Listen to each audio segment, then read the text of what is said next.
Good morning विद्यार्थी मित्रों, केम छो? मजामां ने? ધોરણ 6 વિષય છે સામાજિક વિજ્ઞાન, વિષય છે આપણું ગ્રહ પૃથ્વી। આપણે આ પાઠની અંદર પાઠ 9 છે તેની અંદર આગળના વિડિયોની અંદર રેખાંશ, રેખાંશ વૃત્ત અને મુખ્ય અક્ષાંશ વૃત્ત તેની માહિતી લીધી હતી અને જીપીએસ એટલે કે મોબાઈલની અંદરથી આપણે અક્ષાંશ અને રેખાંશ જાણી શકીએ છીએ। કોઈ પણ સ્થળે જવું હોય આપણે તો તેનો અક્ષાંશ અને રેખાંશ જાણવા માટે આપણે મોબાઈલમાં ગૂગલ પર સર્ચ કરીને તેનો જાણકારી મેળવી શકીએ છીએ। તો હવે આપણે ત્યારબાદ આપણે મુખ્ય રેખાંશ વૃત્તો હતા, બે હતા। કેટલા હતા? બે। ગ્રીનિચ રેખા અને બીજું હતું આંતરરાષ્ટ્રીય દિનાંતર રેખા। એના વિશે આપણે સમજૂતી લીધી કે આંતરરાષ્ટ્રીય દિનાંતર રેખા છે એ વાકી ચૂકી કેમ હોય છે, બરાબર વિદ્યાર્થી મિત્રો? તો આંતરરાષ્ટ્રીય દિનાંતર રેખા છે એ વાકી ચૂકી જો એક જ દેશની અંદર એક જ તારીખ, બે તારીખ અને બે વાર નો ભેગું થાય એટલા માટે આંતરરાષ્ટ્રીય દિનાંતર રેખા છે એને વાકી ચૂકી દોરવામાં આવે છે। તેના વિશેની આપણે સમજૂતી લીધી હતી। ત્યારબાદ હવે આપણે જોઈશું કટિબંધો। તો કટિબંધો છે તો આ કટિબંધ છે તો એના ત્રણ ભાગ પાડવામાં આવ્યા છે। તો કયા કયા ત્રણ વિદ્યાર્થી મિત્રો ભાગ પાડવામાં આવ્યા છે? તો પહેલું છે ઉષ્ણકટિબંધ। હવે ઉષ્ણકટિબંધ એટલે શું પાક એવો તમને મનમાં વિચાર થાય તો ઉષ્ણકટિબંધ એટલે કે અતિશય ગરમ, કેવું? અતિશય ગરમ। બીજું છે સમતોષ્ણકટિબંધ એટલે સમતોષ્ણકટિબંધ એટલે કે બહુ ઠંડુ નહીં અને બહુ ગરમ નહીં, એટલે સમપ્રમાણ એટલે સરખા પ્રમાણમાં ગરમી, ગરમ અને ઠંડુ એટલે કે ગરમી અને ઠંડી, બરાબર? ત્રીજું છે શીત કટિબંધ। હવે શીત કટિબંધ એટલે શું? તો કે વધારે ઠંડુ, બરાબર? શીત કટિબંધ એટલે કે સખત ઠંડી પડવી, બરાબર? એટલે કે શીત કટિબંધ કહેવામાં આવે છે। તો કટિબંધોના ત્રણ પ્રકાર છે, ઉષ્ણકટિબંધ, સમશીતોષ્ણ અને શીત કટિબંધ, બરાબર? તો જો અહીંયા આપણે ઉત્તર ધ્રુવ બાજુ જોઈએ તો અહીંયા ઉપરના જે ભાગમાં છે શું આવશે? અહીંયા કિરણો સૂર્યના છે કેવા પડે છે? ત્રાંસા પડવાના કારણે અહીંયા શું આવશે?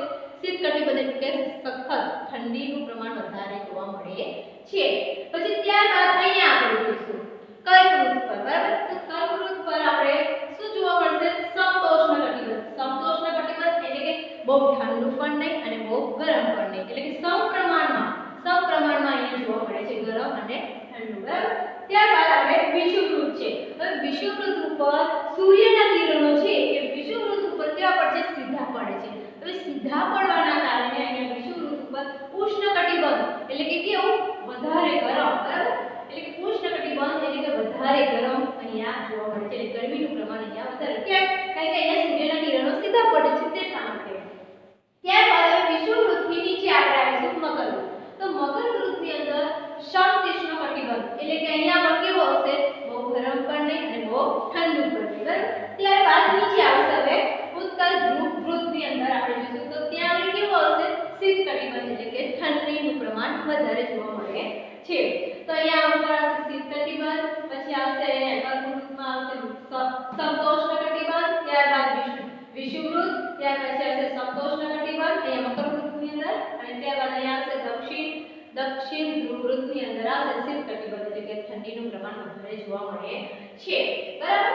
હવે જોઈશું આપણે કટિબંધો વિશે આપણે જોઈશું। તો દરેક વિદ્યાર્થી મિત્રો પાઠ્યપુસ્તક ખુલ્લું રાખશે, ત્યારબાદ પેજ નંબર 53 પર જો કટિબંધો। તો બાજુની આકૃતિ પરથી પૃથ્વીના તાપમાન અને પ્રકાશ, ગરમી અને ઠંડીના આધારે સ્પષ્ટ રીતે જુદા જુદા વિભાગોમાં વહેંચાઈ જાય છે। એટલે કે આ આકૃતિ પરથી આપણને ખબર પડે છે કે ગરમીનું પ્રમાણ ક્યાં વધારે છે, ઠંડીનું પ્રમાણ ક્યાં વધારે છે અને ગરમી અને ઠંડીનું પ્રમાણ ક્યાં વધારે જોવા મળે છે સમપ્રમાણ, તે આપણે આ આકૃતિ પરથી આપણે જાણી શકીએ છીએ। આગળ કટિબંધો જુદા જુદા વિભાગોમાં વહેંચાય છે જેને કટિબંધો કહે છે। જે આ જુદા જુદા ત્રણ ભાગોમાં વહેંચાઈ જાય છે, ઉષ્ણકટિબંધ, સમશીતોષ્ણ કટિબંધ અને શીત કટિબંધ, તો આ જુદા જુદા જે ત્રણ ભાગોમાં વહેંચાઈ જાય છે તેને કટિબંધો તરીકે ઓળખવામાં આવે છે। વધારે તેમજ ઓછા પ્રકાશ અને ગરમી મેળવતા ભાગોને નીચે મુજબ ત્રણ વિભાગમાં વહેંચવામાં આવે છે। એટલે કે નીચે મુજબના ત્રણ વિભાગમાં વહેંચવામાં આવે છે, જેને આ ત્રણ વિભાગમાં વહેંચાય એ રીતના, બરાબર? કે અતિશય ગરમી, સમપ્રમાણમાં ઠંડી અને ગરમી, ત્યારબાદ સખત ઠંડી, આમ ત્રણ વિભાગોમાં વહેંચવામાં આવે છે। જો પાઠ્યપુસ્તકની અંદર દરેક વિદ્યાર્થી મિત્રો જોશે ત્રણ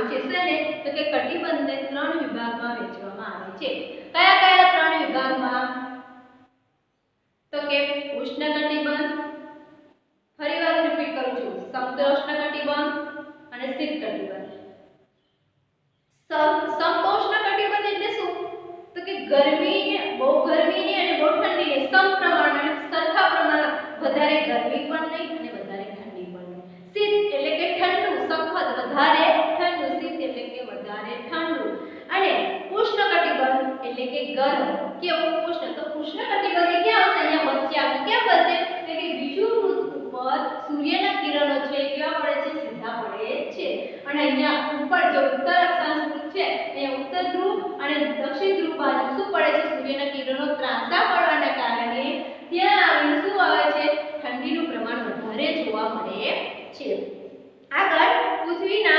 પૃથ્વીની ગતિના પ્રકાર હવે આપણે જોઈશું પૃથ્વીની ગતિના પ્રકાર બરાબર તો પૃથ્વીની ગતિના પ્રકાર કેટલા છે વિદ્યાર્થી મિત્રો 2 છે કેટલા છે જો પરીક્ષામાં પૂછે કે પૃથ્વીની ગતિના પ્રકાર કેટલા છે તો કેટલા છે 2 કયા કયા તો પહેલું આવશે પરિભ્રમણ અને બીજું આવશે પરિક્રમણ હવે આ પરિભ્રમણ અને પરિક્રમણ એટલે શું એવો પ્રશ્ન તમારા મનમાં થાય વિદ્યાર્થી કે પરિભ્રમણ અને પરિક્રમણ એટલે શું તો જેમ ભ્રમણનો પોતાની જગ્યાએ એક જ સ્થળે પોતાની સ્થાને ફર્યા કરે છે તેને આપણે પરિભ્રમણ તરીકે ઓળખીએ અને પરિક્રમણ ધારો કે આપણે કોઈ મંદિર ગયા હોય બરાબર તો એની પ્રદક્ષિણા કરીએ છીએ મંદિરની પ્રદક્ષિણા આપણે જ્યારે કરીએ છીએ તેને પરિક્રમણ કહેવામાં આવે છે ચલો તો આપણે વિદ્યાર્થી મિત્રો પાઠ્યપુસ્તકની અંદર જોઈશું તો જો પૃથ્વીની ગતિના પ્રકાર બધા ગ્રહોની જેમ પૃથ્વીની પણ ફરવાની 2 પ્રકારની ગતિ છે બધા ગ્રહો છે એમ પૃથ્વીની પણ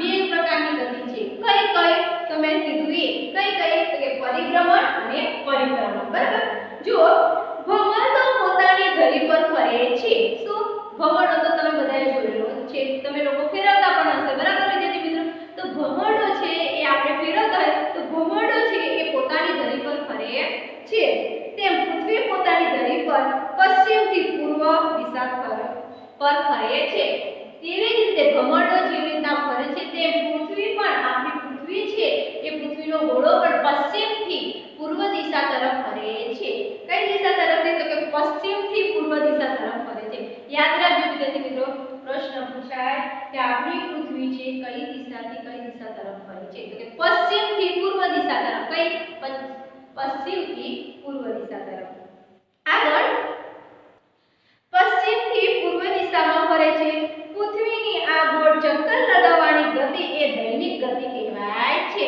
હવે આ જે પૃથ્વી છે એ પોતાની પશ્ચિમથી પૂર્વ દિશા તરફ ફરે છે એ ફરવાની પૃથ્વીની જે ગતિ છે એ ગતિને કઈ ગતિ તરીકે આપણે દૈનિક ગતિના નામે ઓળખવામાં આવે છે પ્રશ્ન પૂછે દૈનિક ગતિ એટલે શું તો કે પૃથ્વી પોતાની પશ્ચિમથી પૂર્વ દિશા તરફ ફરે છે એ ગતિને દૈનિક ગતિ તરીકે ઓળખવામાં આવે છે એટલે પશ્ચિમથી પૂર્વ દિશામાં ફરે છે પૃથ્વીની આ ગોળ ચક્કર લગાવવાની ગતિ દૈનિક ગતિ કહેવાય છે શું કહેવાય છે દૈનિક ગતિ તરીકે ઓળખવામાં આવે છે આગળ તેને પરિભ્રમણ કહે છે તેને શું કહે છે પરિભ્રમણ કહે છે પરિભ્રમણ કહે છે પૃથ્વી છે પોતાના સ્થાને ગોળ ગોળ ફરે છે તેના કારણે તેને પરિભ્રમણ કહેવાય જો પૃથ્વી છે એ અથવા પૃથ્વી છે પોતાની ધરી પર ફરે છે અથવા તો સૂર્યની આસપાસ ફરે તો આપણે ન કહી શકીએ પણ પૃથ્વી છે પોતાની ધરી પર ફરે છે તેના કારણે તેને શું કહેવામાં આવે છે પરિભ્રમણ કહેવામાં આવે છે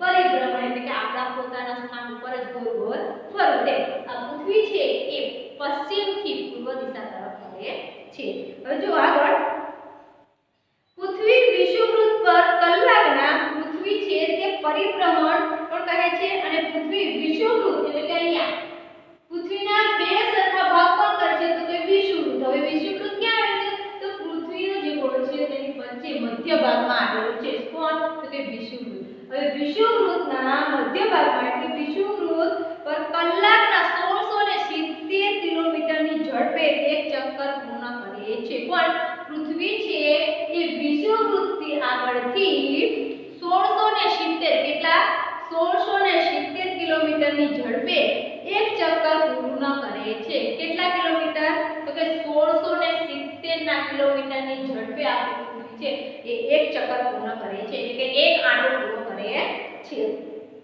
આ ચક્કર પૂર્ણ કરતા 24 કલાક થાય છે. હવે આ ચક્કર એને પૂર્ણ કરતા કેટલા કલાક થાય છે? 24 કલાક થાય છે. પૃથ્વીને વિષુવવૃત્ત પર કલાકના 1670 કિલોમીટરની ઝડપે તે એક ચક્કર પૂર્ણ કરે છે અને આ ચક્કર પૂર્ણ કરતા 24 કલાક પૃથ્વીને થાય છે. પૃથ્વીનો નારંગી જેવો ગોળ આકાર બનાવવામાં આ ગતિએ મહત્વનો ભાગ ભજવ્યો છે. હવે પૃથ્વીને નારંગી જેવી ગોળ બનાવવા માટે આ ગતિએ મહત્વનો ભાગ ભજવ્યો છે. કઈ ગતિ? પરિભ્રમણ. બરાબર, કે આ ગતિએ બહુ મોટો મહત્વનો ભાગ ભજવ્યો છે. આગળ હવે જોઈશું આપણે બીજું પરિક્રમણ. શું જોયું આપણે? પરિભ્રમણ જોયું. હવે જોઈશું આપણે પરિક્રમણ. હવે પરિક્રમણ એટલે શું? કે આપણે કોઈ બહાર ગયા હોય, મંદિરે ગયા હોય, બરાબર, તો એ મંદિરની ચારે કોર આપણે એ ગોળ ફરતે જે પ્રદક્ષિણા કરીએ છીએ ને એ પ્રદક્ષિણાને આપણે શું કહેવામાં આવે છે? પરિક્રમણ કહેવામાં આવે છે. જો એક જ સ્થળે આપણે ગોળ ફરીએ તો ન કહેવાય, પણ તે મંદિરની ચારે કોર આપણે ગોળ ફરીએ એ પ્રદક્ષિણા જે 5-6 આંટા કરીએ છીએ એને આપણે પરિક્રમણ તરીકે ઓળખવામાં આવે છે. તો ચલો આપણે જોઈશું પાઠ્યપુસ્તકમાં. પૃથ્વી પોતાની ધરી પર ચક્કર લગાવવાની સાથે સાથે સૂર્યની આસપાસ પણ પરિક્રમણ કરે છે. જો મેં કીધું ને, પૃથ્વી પોતાની જગ્યાએ તો ફરે છે ગોળ, પણ સાથે સાથે તે કોની ફરતે ફરે છે? સૂર્યની આસપાસ ફરે છે. પૃથ્વી આપણી છે એ પોતાની ધરી પર ફરે છે, જ્યારે ચક્કર લગાવે છે પોતાની ધરી પર ફરે છે અને પરિભ્રમણ કહીએ છીએ. પણ આપણી પૃથ્વી છે એ સૂર્યની આસપાસ પોતાની ધરી પર, એટલે આ રીતના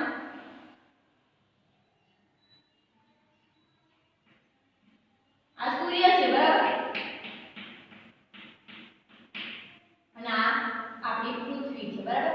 હવે આ પૃથ્વી છે અહીંયા પોતાની જગ્યાએ, એટલે પોતાની સ્થાને તો એ ફરે છે ગોળ, પણ તેની સાથે સાથે ત્યાં સૂર્યની સાથે પણ સૂર્યની ચારે કોર તે ગોળ ફરે છે. આ ગોળ ફરવાની જે ક્રિયા છે તેને પરિક્રમણ તરીકે ઓળખવામાં આવે છે. કે પોતાના સ્થાને તો અહીંયા ફરે છે, પણ છતાં તે જોડે ફરતે ફરે છે સૂર્યની આસપાસ ગોળ ફરે છે, તેને પરિક્રમણ તરીકે ઓળખવામાં આવે છે. આગળ સૂર્યની આસપાસ પરિક્રમણ કરે છે. આ પરિક્રમા પૂરી કરતા પૃથ્વીને, હવે આ પરિક્રમણ એને પૂરું કરતા પૃથ્વીને જો કેટલા દિવસ લાગે છે? 365 દિવસ લાગે છે. હવે પૃથ્વીને સૂર્યની આસપાસ પરિક્રમણ કરતા કેટલા દિવસ લાગે છે? 365. એટલે 365 એટલે આપણે બધાને ખબર છે કે એક વર્ષ થયું, બરાબર. એટલે કે પૃથ્વીને સૂર્યની આસપાસ ફરતા 365 દિવસ લાગે છે, એટલે કે એક વર્ષ લાગે છે. યાદ રાખજો વિદ્યાર્થી મિત્રો, પરીક્ષામાં પૂછાય તો તમને આવડવું જોઈએ. 365 દિવસ લાગે છે. આ સમયગાળાને આપણે એક વર્ષ કહીએ છીએ. મેં કીધું ને કે આ સમયગાળાને આ 365 દિવસ છે એ 365 દિવસને આપણે એક વર્ષ તરીકે જાણીએ છીએ. એટલે એક વર્ષ થયું ને આપણે 365 દિવસ એટલે કે એક વર્ષ, બરાબર, એટલે કે જાણીએ છીએ. આ સમયગાળાને આપણે એક વર્ષ કહીએ છીએ. અવકાશમાં પૃથ્વીને સૂર્યની આસપાસ ચક્કર લગાવવાનો એક કાલ્પનિક માર્ગ નક્કી થયો છે. અવકાશની અંદર પૃથ્વીને સૂર્યની આસપાસ, કાલ્પનિક એટલે કે ચોક્કસ, બરાબર, કાલ્પનિક એટલે કે ચોક્કસ સૂર્યની આસપાસ, આ પૃથ્વીને સૂર્યની આસપાસ ચક્કર લગાવવાનો એક કાલ્પનિક માર્ગ એટલે કે ચોક્કસ તેને સમય થયો, ચોક્કસ એટલે કે માર્ગ નક્કી થયેલો છે, જે કક્ષા તરીકે ઓળખાય છે. આ ચોક્કસ જે માર્ગ છે એ ઓળખાય છે, એને કયા નામે ઓળખવામાં આવે છે? જો ચોક્કસ તેને ચક્કર લગાવવાનો એક કાલ્પનિક માર્ગ નક્કી થયો છે, જે કક્ષા તરીકે ઓળખાય છે. આ જે છે એ કક્ષા તરીકે ઓળખાય છે.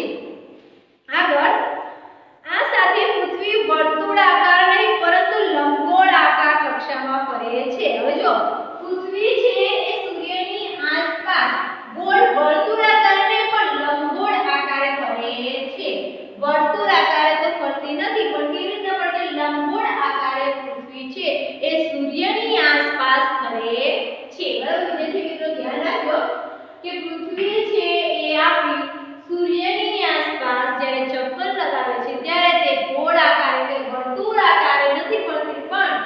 લંબગોળ આકારે ફરે છે.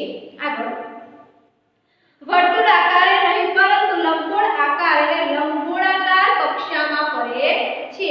વર્ષભર પૃથ્વી અને સૂર્ય વચ્ચેનું અંતર સરખું હોતું નથી.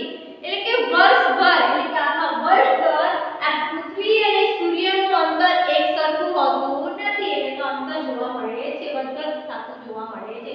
એટલે કે આખા વર્ષ પ્રમાણે આપણે જોઈએ તો પૃથ્વી અને સૂર્યનું સ્થાન એક સરખું નથી હોતું. બંને વચ્ચે જે ગાળો છે, અંતર છે, એક સરખો હોતો નથી. બરાબર.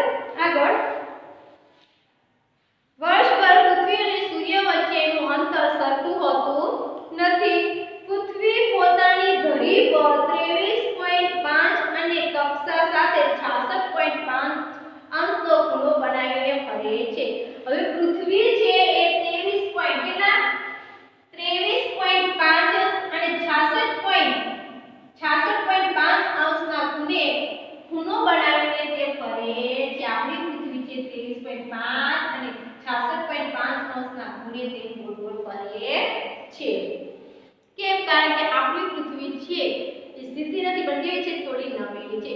બરાબર. વિષુવવૃત્ત આગળથી થોડી ફૂલેલી અને ઉત્તર ધ્રુવ અને દક્ષિણ ધ્રુવ આગળથી થોડી ચપટી છે. બરાબર. આગળ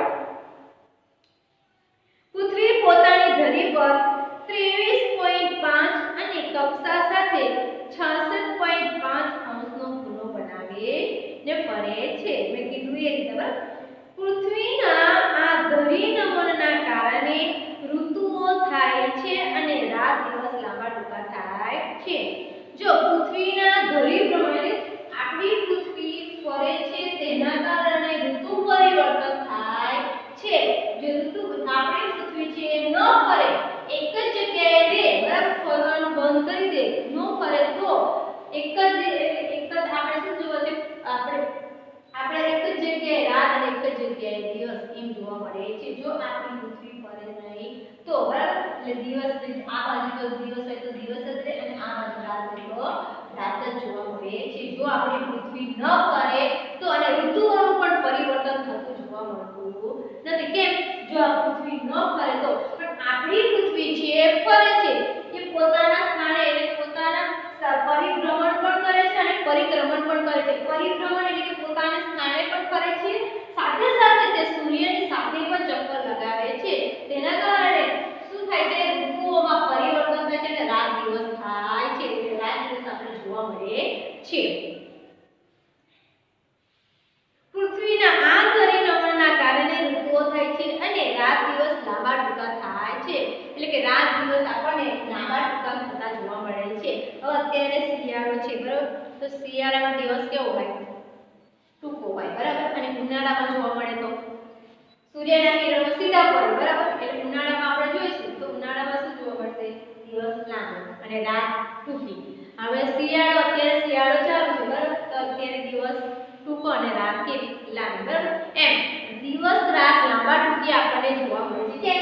આપણી પૃથ્વી છે ગોળ ફરે છે, સૂર્યની આસપાસ ગોળ ફરે છે, તેના કારણે આપણે દિવસ રાત લાંબા ટૂંકી થતા જોવા મળે છે. આગળ હવે જોઈશું આપણે દિવસ રાત. શું આવ્યું? દિવસ રાત. દિવસ રાત. તો તેના વિશે આપણે જોઈશું. આપણે પહેલા શું જોયું? પૃથ્વીની ગતિના પ્રકાર. તો કયા કયા બે છે? કયા કયા? પરિભ્રમણ અને પરિક્રમણ. બરાબર. હવે તમને પ્રશ્ન પૂછાય પરીક્ષામાં કે પરિભ્રમણ એટલે શું?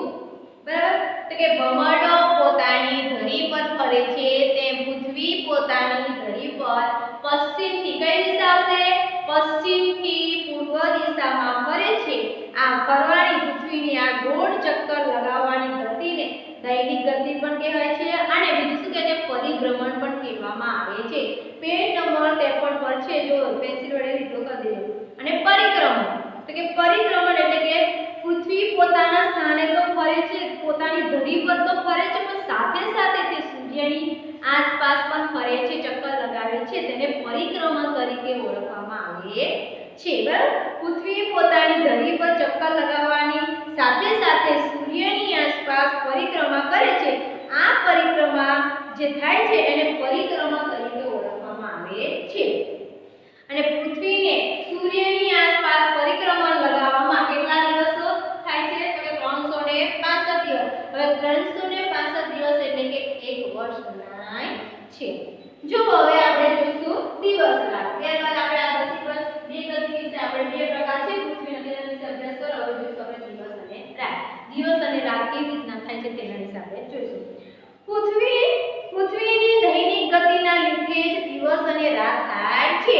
શું દૈનિક ગતિના લીધે કેમ થાય એટલે કે પૃથ્વીની દૈનિક ગતિ કેમ દૈનિક ગતિ તો કે આ જે પૃથ્વી છે જો એક જ સ્થળે એક જ ધરી પર પોતાની ધરી પર જો રે સ્થિર રે તો દિવસ રાત થાય ને ઋતુ પરિવર્તન પણ થાય ને પણ પૃથ્વી છે પોતાની ધરી પર પણ ફરે છે ને સાથે સાથે તે સૂર્યની ફરતે પણ ફરે છે। તેના કારણે આ દૈનિક ગતિના કારણે કે રોજની જે ક્રિયા છે ફરવાની તેના કારણે આપણા ઋતુ પરિવર્તન થાય છે અને દિવસ રાત પૂરતું જોવા મળે છે।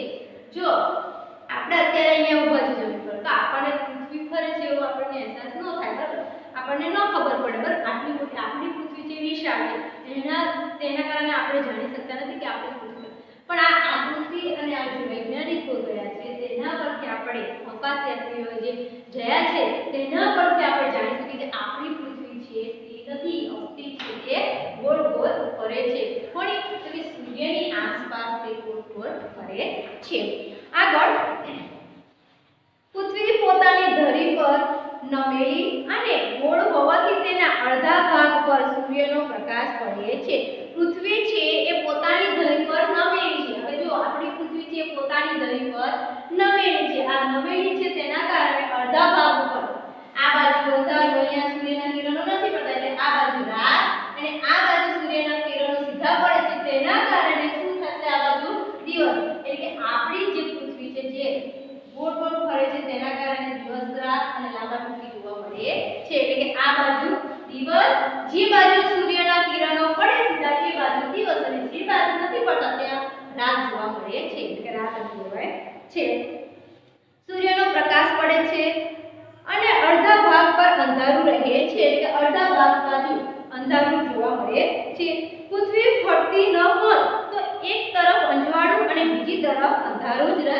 જો આપણી પૃથ્વી ન ફરતી હોય સ્થિર રહેતી હોય તો એક બાજુ અંધારું અને એક બાજુ અજવાળું જોવા મળે પણ આપણી પૃથ્વી છે અસ્થિર છે તે ગોળ ગોળ ફરે છે કોની આસપાસ તો કે સૂર્યની આસપાસ ગોળ ગોળ ફરવાના કારણે શું થાય છે દિવસ રાત લાંબા ટૂંકી આપણને જોવા મળે છે। આગળ તો એક તરફ અજવાળું અને બીજી તરફ અંધારું જ રહે પણ તેમ બનતું નથી કારણ કે આપણી પૃથ્વી છે ફરે છે સ્થિર નથી પણ કેવી છે અસ્થિર છે એટલે આપણે રાત દિવસ અનુભવીએ છીએ લાંબા ટૂંકી થાય છે અને ઋતુ પણ પરિવર્તન થાય છે એટલે આપણી પૃથ્વી છે ગોળ ગોળ ફરે છે।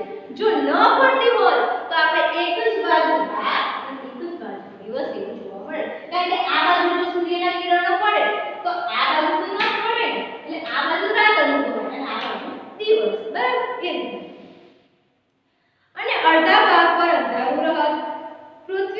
પૃથ્વી ફરતી ન હોત તો એક તરફ અજવાળું અને બીજી તરફ અંધારું જ રહત પણ તેવું બનતું નથી કારણ કે આપણી પૃથ્વી છે ફરે છે બરાબર। આમ પૃથ્વીનું દરેક સ્થળ 24 કલાકમાં છે એ 24 કલાકમાં પેજ નંબર 54 પર જુઓ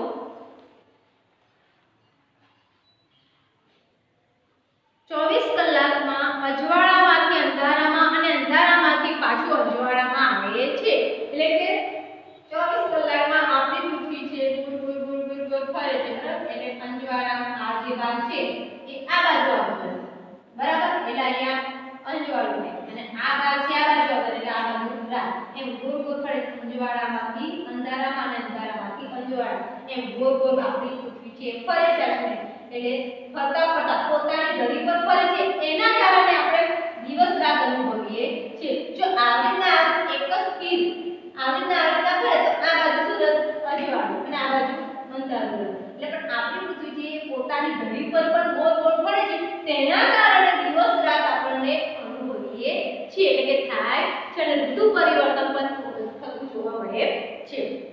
આગળ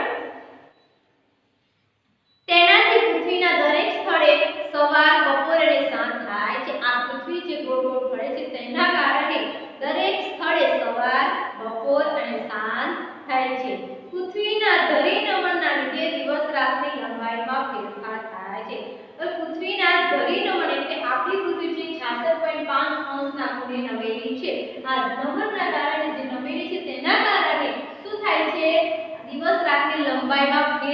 થતો જોવા મળે છે. જો આપણી પૃથ્વી થોડી નમેલી ન હોય તો દિવસ રાતમાં શું થાય? ફેરફાર, લંબાઈમાં ફેરફાર થાય કે રાત અને દિવસ અને રાત શું લાંબા ટૂંકી થાય. જેમ કે ઉનાળામાં દિવસ લાંબો હોય, શિયાળામાં ટૂંકો હોય, ઉનાળામાં રાત ટૂંકી હોય તો શિયાળામાં રાત લાંબી. આ અનુભવા નહીં. જો આ પૃથ્વી જો નમેલી ન હોય, 66.5 અંશના ખૂણે ન નમેલી હોય તો આપણે આવું અનુભવા નહીં. આગળ, પૃથ્વીના ધરીના નમનના લીધે દિવસ રાતની લંબાઈમાં ફેરફાર થાય છે. હવે જો આપણી પૃથ્વી છે, અહીંયા શું આવશે તો કે ઉત્તર ધ્રુવ વૃત્ત. અહીંયા ઉપરનો જે ભાગ છે ઉત્તર ધ્રુવ વૃત્ત, એટલે અહીંયા સૂર્યના કિરણો કેવા થોડા ત્રાંસા પડતા દેખાય આપણને. પછી અહીંયા શું આવશે? કર્કવૃત્ત આવશે. તો અહીંયા કર્કવૃત્ત પર સૂર્યના કિરણો કેવા આવશે? થોડા સીધા આવશે, બરાબર. પછી અહીંયા વિષુવવૃત્ત, તો વિષુવવૃત્ત ઉપર તો કેવા પડે? સૂર્યના કિરણો સીધા જ પડે. એટલે અહીંયા કેવું આવે? તાપમાન વધારે. એટલે અહીંયા સૂર્યના કિરણો વધારે પડવાના, અહીંયા ઉનાળો અને દિવસ જોવા મળે છે. પછી અહીંયા મકરવૃત્ત, તો અહીંયા મકરવૃત્ત પર કેવું આવશે? ત્યાં પણ સૂર્યના કિરણો સીધા પડે એટલે શું જોવા મળશે? અહીંયા પણ દિવસ જોવા મળશે. પછી ત્યારબાદ અહીંયા આપણે દક્ષિણ ધ્રુવ વૃત્ત પર શું જોવા મળશે? સૂર્યના કિરણો છે એ ત્રાંસા થોડા થઈ જાય. શું થઈ જાય? ત્રાંસા. હવે ત્રાંસા પડવાના કારણે અહીંયા થોડું શું જોવા મળશે? વધારે ઠંડુ નહીં, અને અહીંયા ઠંડીનું પ્રમાણ વધારે જોવા મળે છે, બરાબર. અહીંયા ત્રાંસા પડવામાં આવે છે એટલા માટે. આગળ, 21મી જૂને કર્કવૃત્ત અને 22મી ડિસેમ્બરે મકરવૃત્ત પર સૂર્યના કિરણો બરાબર સીધા પડે છે. હવે જો કઈ 21મી જૂને કર્કવૃત્ત, ત્યાં અહીંયા 21મી જૂને કર્કવૃત્ત અને 22મી ડિસેમ્બરે મકરવૃત્ત. 21મી જૂને કર્કવૃત્ત અને 22મી ડિસેમ્બરે મકરવૃત્ત પર સૂર્યના કિરણો બરાબર સીધા પડે છે. અહીંયા સૂર્યના કિરણો છે એ કેવા પડે છે? સીધા પડે છે. આગળ, જ્યાં સૂર્યના કિરણો સીધા પડે છે ત્યાં અને તેની નજીકના વિસ્તારોમાં દિવસ લાંબા અને રાત ટૂંકી રહે છે. જ્યાં સૂર્યના કિરણો સીધા પડે છે ત્યાં શું હશે? દિવસ. અને જ્યાં સીધા નથી પડતા ત્યાં શું હશે? રાત અનુભવાય છે, એટલે રાત જોવા મળે છે. એટલે કે ત્યાં અને તેની નજીકના વિસ્તારોમાં, એટલે અહીંયા ઉપર ઉત્તર ધ્રુવ અને દક્ષિણ ધ્રુવ વૃત્તમાં, બરાબર, ત્યાં શું જોવા મળશે? જો નજીકના વિસ્તારમાં દિવસ લાંબા અને રાત ટૂંકી રહે છે.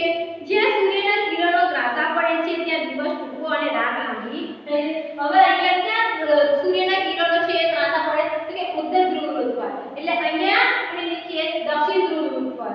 તો ત્યાં આગળ સૂર્યના કિરણો ત્રાંસા પડવાના કારણે ત્યાં શું? દિવસ ટૂંકો અને રાત લાંબી જોવા મળે છે.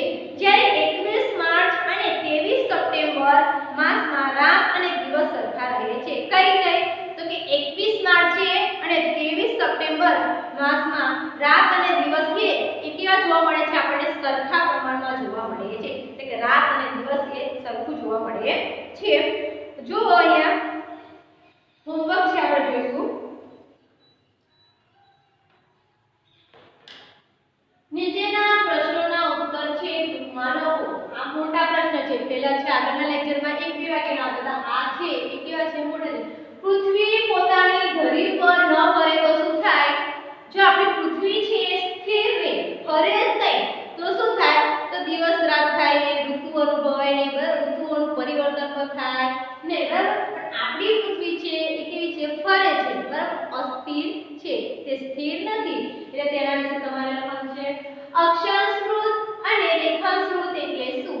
આપણને તમને સમજાવી દીધું છે કે અક્ષાંશ વૃત્ત એટલે કે એ શું અને રેખાંશ વૃત્ત એટલે શું? આપણને તમને મેં આગળના વિડિયોમાં સમજાવી દીધું. પછી પરિભ્રમણ એટલે શું? એ પણ મેં તમને સમજાવ્યું. પૃથ્વી છે એ પોતાની ધરી પર ફરે છે તેને આપણે શું કહીએ છીએ? પરિભ્રમણ કહીએ છીએ. અને પરિક્રમણ એટલે પૃથ્વી છે એ પોતાની ધરી પર તો ગોળ ગોળ ફરે છે, સાથે સાથે તે સૂર્યની આસપાસ પણ ફરે છે, તેને પરિક્રમણ તરીકે ઓળખવામાં આવે છે. એટલે પરિક્રમણ એટલે શું એ તમારે લખવાનું છે. ત્યારબાદ પાંચમો પ્રશ્ન છે પૃથ્વીની દૈનિક ગતિ કોને કહે છે?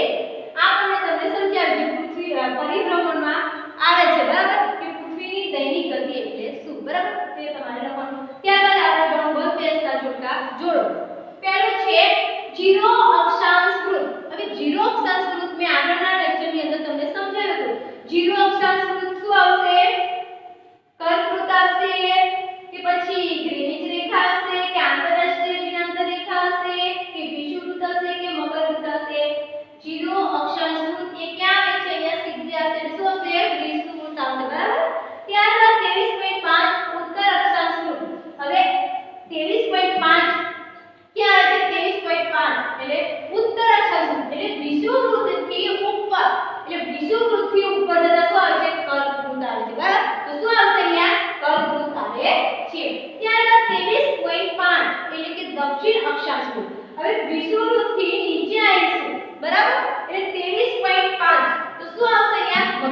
આવે છે શું આવશે મકરવૃત્ત આવશે બરાબર ત્યારબાદ આપણે જોઈશું 0 અક્ષાંશ રેખાંશ વૃત્ત ને શું કહેવામાં આવે છે તો આંતરરાષ્ટ્રીય દિનાંક રેખા કે ગ્રીનિચ રેખા આવશે તો શું આવશે ગ્રીનિચ રેખા આવશે તો આ બધું તમારે 5 પ્રશ્ન છે મોટા પ્રશ્ન અને આ જે જોડકા આપેલા છે એ જોડકા તમારે હોમવર્કની અંદર 2 વાર લખવાનું રહેશે ત્યારબાદ આપણો અઘરો જે પાઠ છે એ આગળના વિડિયોમાં જોઈશું